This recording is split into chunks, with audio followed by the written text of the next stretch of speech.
Dozo. Hanashite goran. Ada lagi dampingin nama yang cantik-cantik di sini. Mantap coy. Mantap jiwa. Mantap jiwa, lagi PDKT kita. Siapa tahu jodoh. Amin deh. Oke guys, assalamualaikum warahmatullahi wabarakatuh. Welcome back in my channel di Video Channel. Oke, jadi kita ngomong apa aja nih? Ngomong pengalaman kerja di Jepang aja lah. Nah, udah sok. Jadi sekarang ininya narasumbernya kamu ya. Jadi kita ngobrol pengalaman kerja kita di Jepang ya. Ya, boleh. kurang lebih selama 5 tahunan ya. Ya, kurang lebih. Dan ini teman saya ini Mas Acing katanya ya. Dia udah malang melintang di Dunia persilatan. Kamu udah berapa kali pindah tempat kerja? 3 kali ya. Pertama di mana? Pertama di Shikoku. Shikoku itu di Kagawa ya. Iya. Terus yang keduanya di Kobe. Iya. Terus yang ketiganya sekarang Sekarang di Suginami, Tokyo. Tokyo gitu ya.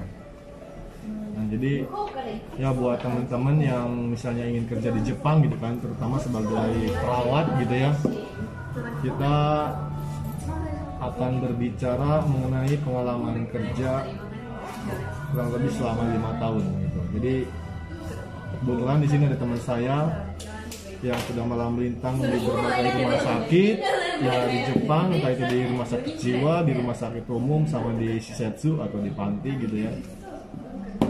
Jadi ya ini cocok banget buat teman-teman kalau misalnya pengen cari tahu bagaimana kehidupan tenaga kerja perawat di Jepang itu kayak gimana aja, ngapain aja, terus kerjaannya susah apa enggak gitu kan ya. Bener nggak? Siap. Nah, jadi gimana nih pengalamannya? Yang apa dulu nih? Pengalaman kerja selama di Jepang. Ya, kalau pengalaman sih ya banyak, mungkin tiap orang ya berbeda gitu ya. Tergantung individu masing-masing lah. Jadi yang jelas sih jangan bagi anak-anak Indonesia yang bukan kerja di Jepang, jangan mikirin yang enak-enaknya aja, tapi yang lebih baik sih persiapan kemampuan itu yang penting, karena kemampuan itu akan sangat membantu sekali pekerjaan nanti di sini gitu. Kalau Anda hanya modal nekat aja sih nanti sakit hati ujung-ujungnya. Jadi perlu persiapan mental, skill gitu kan, terutama bahasa ya, nomor 1 bahasa sama tulisan itu aja. Kalau menurut saya. Ya. Terus ya karena di sini kan kerja di Jepang, jadi wajib tahu bahasa Jepang, tahu kanji kan, kalau tulisan sini kan kanji ya, jadi harus tahu. Kalau misalnya Anda kerja di sini kemampuan aja hanya kemampuan pengen kerja aja terus nggak ada kemampuan, itu susah banget. Sini nanti akan dibully habis-habisan, percaya deh. Di Ijime ya? Ya betul, kalau bahasa sininya di Ijime. Jadiin kacung gitu lah. Jadi ya intinya ya kita kalau misalnya pengen kerja sebagai perawat di Jepang, yang pertama ya harus dipersiapkan ya mental sih ya. Mental sama kemampuan belajar bahasa Jepang sama kanjinya itu nomor 1 dah. Pokoknya mental, terus ya mentalnya dalam segi ya harus siap Tahan banting gitu kan, entah itu nanti dicaci, dimaki, segala macam, disuruh-suruh gitu kan. Terus ya bahasa Jepang ya terutama ya harus bisa gitu. Kalau misalnya nggak pinter bahasa Jepang, nggak bisa ngomong ya masalah ya, nanti dimarahin terus disuruh-suruh terus gitu kan. Dan terus kemampuan juga ya buat teman-teman ya, kalau misalnya kanggoshi itu kan jadi secara umum gitu kan kayak kerja perawat di Indonesia ya. Iya, hampir mirip, mungkin ada sih yang bedanya gitu.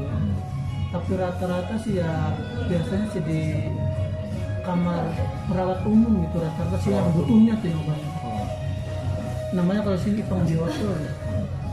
Itu aja. Terus jadi ya mental, bahasa, skill tuh harus kuat lah. Harus rajin belajar juga gitu kan. Harus rajin. Terus bedanya kerja perawat di Indonesia sama di Jepang itu apa sih kerjaannya dari segi kerjaan? Bedanya Ya. Apa sama aja? apa ya? Mungkin kalau kerjaan sih hampir mirip ya. Mungkin ada bedanya tapi nggak terlalu jauh. Bedanya apa?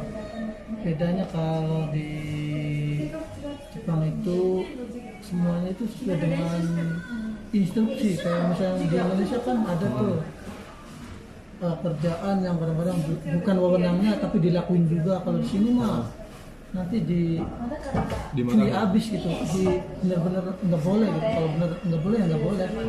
Kalau misalnya sesuatu itu nggak boleh dilakuin ya ujung-ujungnya kita akan pikir apa masalah yang besar banget ya nantinya gitu, kayak gitu. Terus kerjaan perawat yang boleh di Indonesia tapi nggak boleh di Jepang itu ada nggak? Nah, ya. Ini misalnya kan kita kan awal dari program EPA gitu ya. Iya. Nah karena kalau EPA kan kontrak kan awal kan 3 tahun gitu ya. Oh.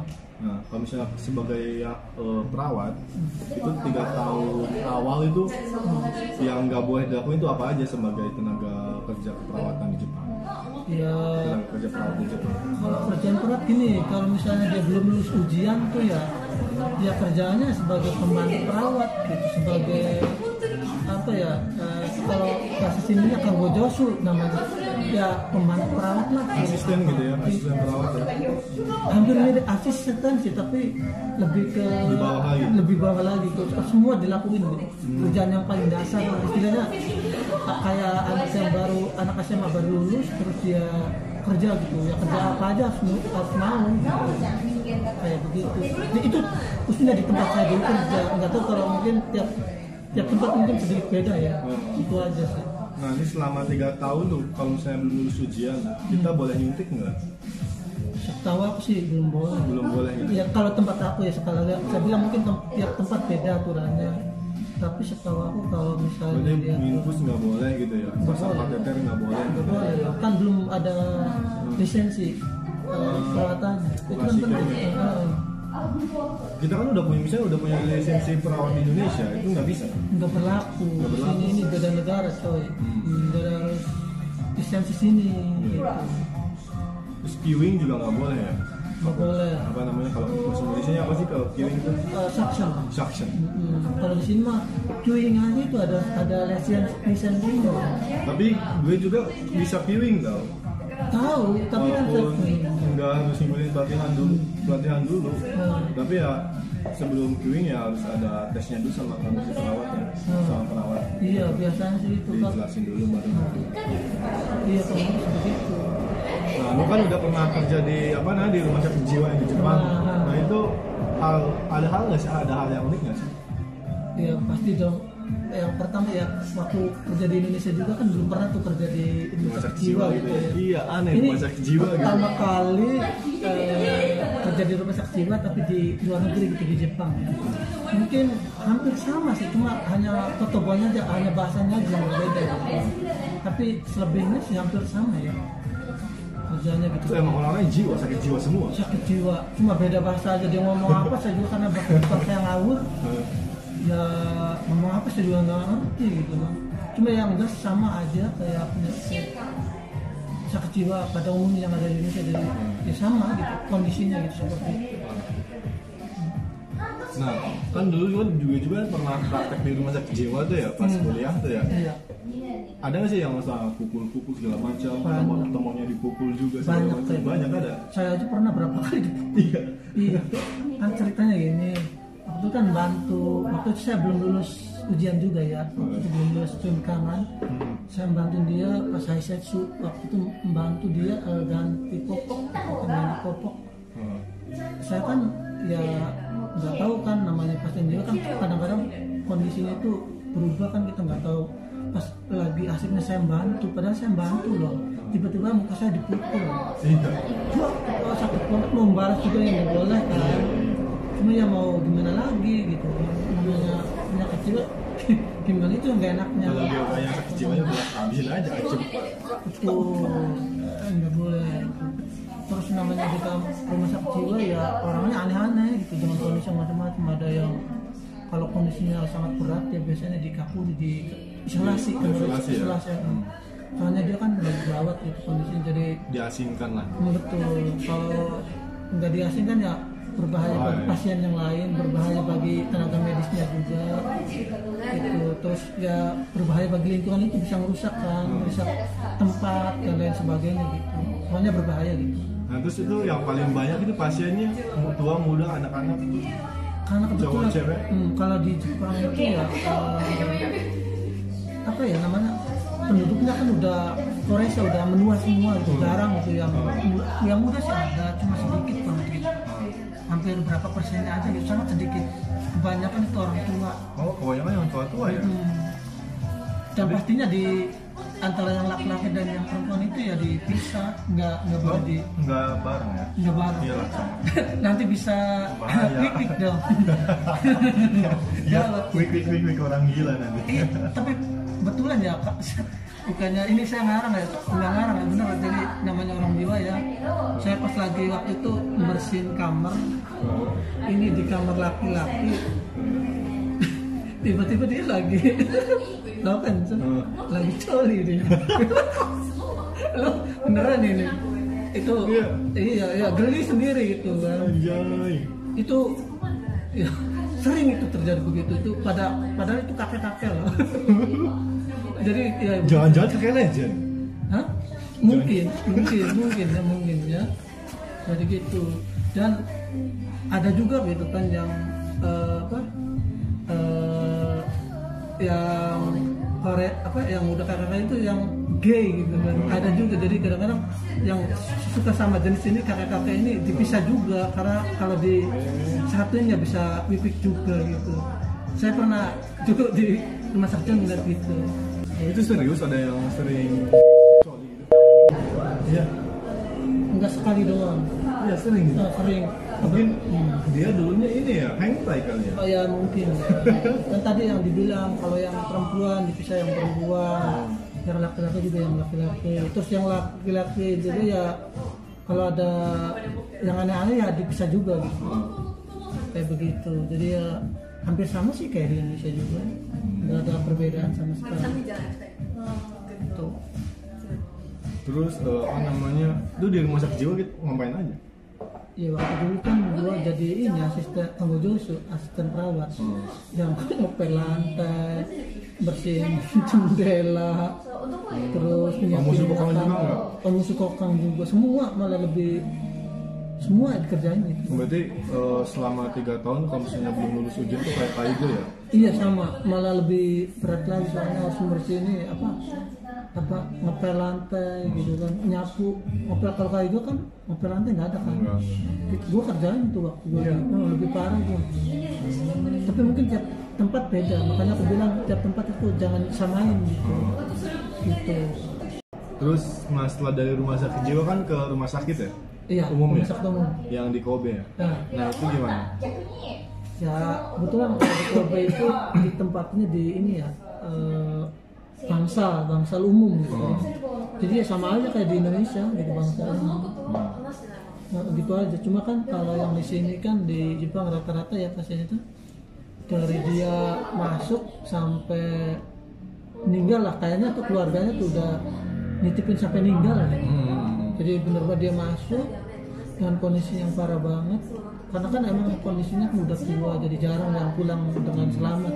Istilahnya kayak dia dititipin sampai dia itu meninggal di situ. Ya udah kritis gitu ya? Iya kayak gitu. Jadi yang sampai yang tahunan gitu kan. Udah tahunan juga? Tahunan banyak yang udah tahunan di situ. Ya berarti itu kayak ini dong, kayak panti dong? Iya sama kayak gitu. Jadi jarang yang bisa keluar dengan selamat karena emang udah tua banget gitu kan. Ya ada juga sih yang misalnya dirawat cuma sebulan. Kalau di Jepang tuh jarang yang cuma sebentar masuk rumah sakit, jadi itu kadang-kadang 2 minggu, sebulan, rata-rata kebanyakan seperti itu. Atau sampai dia meninggal juga di situ kayak gitu. Nah, berarti di rumah sakit jiwa 3 tahun ya. Terus di rumah sakit yang intinya yang bangsanya setahun ya? Berapa tahun? Enggak, 6 bulan aja. 6 bulan, hayai, cepet banget. Hayai ini.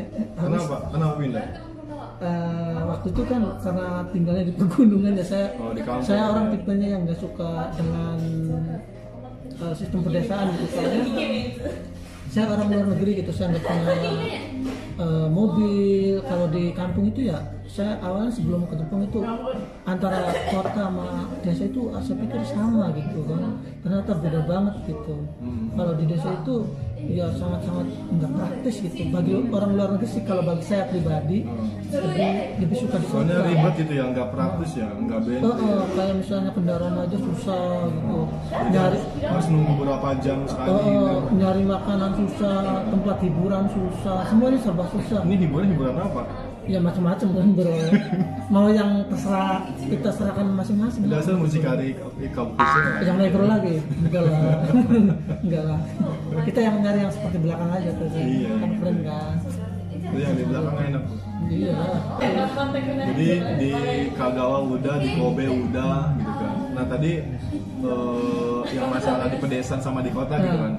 Nah jadi sebenarnya pas sebelum ke Jepang juga saya mikirnya kalau misalnya hidup di kota gitu kan, pasti kita bakal menghambur-hamburkan uang gitu kan, boros. Lebih baik tinggal di desa, kita bisa hemat gitu kan. Tapi pas faktanya setelah saya ke Jepang itu ya sama sekali ini apa namanya jauh dari apa yang kita bayangkan gitu kan. Ya, justru malah kalau misalnya kita orangnya nggak suka diem gitu kan, kita sering kelayaban gitu kan. Kalau misalnya di desa gitu kan, otomatis kan jauh kan, harus ke kemana-mana, keramaian kan, otomatis itu malah menghambur-hamburkan uang nggak sih gitu kan. Ongkosnya lebih mahal. Ya kan, ongkosnya lebih mahal gitu. Menuju tempat kota yang ramai itu, dari desa ke kota itu ya biayanya mahal, nggak murah gitu kan. Kalau masalah biaya biaya sehari-hari ya sama aja, asalkan kita masak gitu. Kalau misalnya kita masak sendiri pasti hemat gitu, walaupun kita hidup di kota gitu. Justru hidup di kota ini kita malah bisa lebih mudah kita menemukan tempat halal gitu kan ya. Masakan negara sendiri ya, masakan restoran Indonesia, nyari bahan-bahan mudah gitu kan. Bahan makanan ya. Kalau misalnya di pedesaan kita harus susah banget, harus pesan lewat online gitu, di internet, belum ada ongkos kirimnya gitu kan. Terus ya lumayan mahal juga gitu kan. Bukan lumayan lagi, emang benar mahal. Jadi karena ada ongkos kirimnya kan. Nah, jadi ya sia-sia kalau misalnya teman-teman pengen kerja ke Jepang ya cari yang di kota aja gitu kan. Jadi yang di kota juga teman-teman harus tahu ya, pas main setsu itu ya harus bisa nego gitu ya. Harus pintar ngomong pas negonya. Jadi mungkin di kota emang mahal itu biaya tempat tinggalnya, cuman kalau misalnya kita bisa nego sama perusahaannya, nanti bisa setengah-setengah itu biaya kosannya gitu lah ya gitu. Jadi kalau misalnya kita nggak pintar-pintar banget, nanti biaya kosannya bisa kita yang nanggung gitu. Emang jarang sih yang bisa yang setengah-setengah, cuman kalau misalnya emang kita pintar gitu kan, pintar ngomong, bahasa Jepangnya bagus gitu kan, pasti bisa lah setengah-setengah tempat tinggal gitu. Bahkan bisa lebih murah lagi gitu. Sekarang aja kamu berapa itu tempat tinggal? 5 mang ya? 5 mang setengah. Cari itu juga yang rada pinggiran gitu. Ya kan? Tokyo pinggiran. Itu 5 mang setengah itu. Kalau itu yang katanya yang paling murah lah gitu. Ya kan itu kalau misalnya ke rupiah kan itu sekitar 7 jutaan ya. Kurang lebih segitu. Ya kan? Saya aja ini yang 3 mang setengah ya, kalau ke rupiah sekitar 5 jutaan. Itu ya lumayan sih. Jadi ya menurut saya tinggal di kota sama di desa ya nggak jauh beda gitu, malah lebih enak di kota gitu. Kita kalau misalnya mumet dengan kerjaan gitu, penat gitu kan, boring, kita bisa langsung main aja dekat gitu kan. Terus hidup di kota menurut saya ongkos biaya transportasinya lebih murah ketimbang di pedesaan gitu kan. Karena dekat kemana-mana kan, di kota kan semua ada kan. Terus di kota itu kan kebanyakan kan ada Chikatetsu gitu kan, itu yang membuat transportasinya lebih murah ketimbang kita tinggal di pedesaan gitu kan. Dulu saya di Hiroshima gitu kan, di daerah bawah kan, itu biaya untuk ke kota Hiroshima aja pulang pergi itu udah hampir 4.000, 5.000. Kalau rupiahnya sekitar 700-800 ribuan itu sekali pergi. Tapi kalau misalnya sekarang kan di Saitama, walaupun ya 1 jam ke Tokyo juga pulang pergi itu cuma 1.000 itu. Kalau rupiahnya 150 ribuan gitu. Memang jauh beda gitu. Terus di sini banyak, ya pokoknya banyak lah hiburan gitu kan. Bisa enak lah, bisa fresh gitu kan. Kalau misalnya kita Mau ke masjid, ibadah, nah, refreshing, dari bahan makanan, atau sekedar jalan-jalan, semuanya agak lengkap gitu kalau di kota ya. kalau menurut saya sih kalau misalnya pilih dari desa ke kota, mending di kota gitu ya. Kota, kalau bagi saya ya, nggak tahu bagi teman-teman itu hak kepribadi masing-masing kita salahkan gitu ya. Ada yang nggak suka dengan keramaian, mungkin di desa lebih bagus gitu kan. Ada yang suka keramaian atau cepat stres, mungkin lebih baik di kota gitu kan. Betul. Biar refreshing, biar dekat gitu kemana-mana. Tapi gini ya, masalah tentang gaji juga itu ya, UMR-nya kayaknya hampir mirip kayak di Indonesia lah. Jadi kalau misalnya di desa sama di kota itu pasti UMR-nya lebih gede di kota gitu. Iya benar-benar. Makanya bagi saya lebih suka tinggal di kota juga kan. UMR gajinya pasti otomatis akan dengan kebutuhan hidup di kota itu berapa, dia pasti akan lebih tinggi dibanding tinggal di UMR di kampung-kampung atau di desa ya, walaupun itu di Jepang gitu. Iya benar. Ya sama aja di Indonesia juga kan, UMR misalnya di Cirebon, di Indramayu Pasti lebih besar di Jakarta gitu kan. Indramayu atau Cirebon gitu kan. Pasti ibu kota pasti yang paling besar. Misalnya 2 kali lipat lah gitu. Misalnya Cirebon sekarang berapa sih UMR? 1,5, 1,8 lah. Di Jakarta udah 3,5 gitu. itu kurang lebih ya 3,5 kayak begitu sih, karena biaya hidup di kota kan lebih besar dibanding biaya hidup di desa. Iya benar. Gitu. Cuman ya kalau misalnya di Jepang, kalau biasa hari-hari ya kalau misalnya kita masak itu lebih irit ketimbang kita lah beli-beli. Ya kalau misalnya beli-beli ya paling ya seminggu sekali gitu ya. Kalau misalnya jalan-jalan ya apa lah. Cuman kalau buat sehari-hari lebih baik masak gitu, biar hemat gitu. Oke, jadi setelah dari kita lanjut lagi ya. Tadi cuma ini aja lah, sharing aja lah. Setelah dari Kobe sekarang pindah ke Tokyo gitu ya. Nah, Di Shisetsu jadi beda ya. Dulu di bukan rumah sakit lah ya. Dulu di rumah sakit jiwa, terus di Rumah sakit umum, sekarang di Shisetsu atau panti jompo kalau bahasa fasilitas Indonesia. itu ya. Jadi ya tugasnya di panti itu ya buat perawat ngapain aja? Ya sama sih, ya tugasnya perawat gitu, kayak misalnya Bisa nyuntik. ya itu asas perintah dari dokter ya, itu dari instruksi dokter. Otomatis kan perawat kan melakukan CG ya dok. CG ya, ada instruksi dokter ya. Jadi kalau misalnya pasien prio sesar atau orang pantinya itu sakit, terus ada dari dokter tuh ada obat yang perlu disuntik atau obat minum ya kita kasihkan gitu. Kayak begitu. Saya hampir sama sih kerjaannya, sama di rumah sakit. Cuma kan di panti itu ya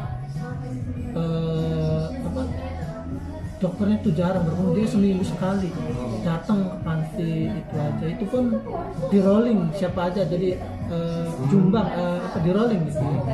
Jadi misalnya dalam sekali datang itu enggak semuanya diperiksa, tapi misalnya 10 orang itu kan, nanti misalnya minggu depan 10 orang lagi, 10 selanjutnya 10 orang lagi. Tapi beda ya sama yang dulu di tempat saya yang di Ropeng itu tiap hari itu ada dokter sebenarnya besar gitu. Ya paling ya Sabtu Minggu ya wajar lah kalau nggak ada mah. Senin sampai Jumat tuh ada dokter. Perawat juga, ya perawat sama ada.